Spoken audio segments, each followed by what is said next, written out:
For today's ulam, tuturuan kitang magluto ng beef asparagus mushroom recipe. Halina't manood at matuto sa aking video hanggang dulo.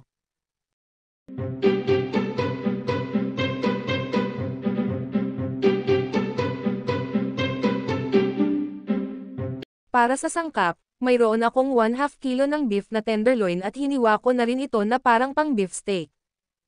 Naglagay rin pala ako ng pinigang kalamansi 4 na piraso.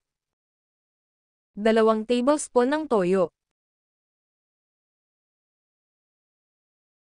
2 tablespoon ng oyster sauce. Kalahating kutsaritang white pepper. Haluin lang ito at ibabad lang ito ng 30 minuto.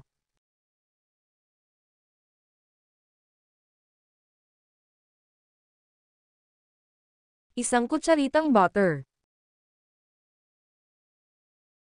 Pwede na tayong magsimula sa paggigisa. Naglagay lamang ako ng bawang at sibuyas, lutuin lamang ito.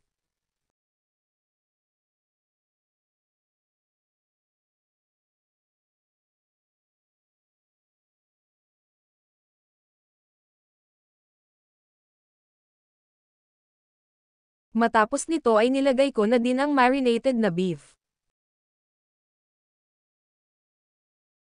Kalahating kutsaritang paprika. Kalahating kutsaritang white pepper.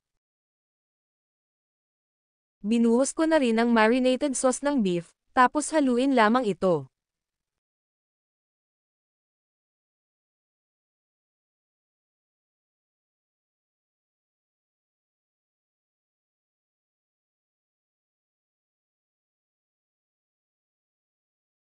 Takpan lang ito at hayaang kumulo ng ilang minuto.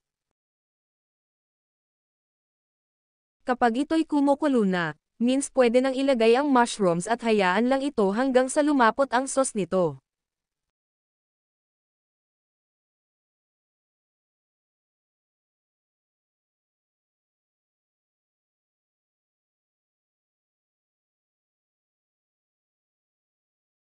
Kapag malapot na ang sauce nito, ay pwede na ring ilagay ang asparagus dito at pakuluan lang ito ng ilang minuto.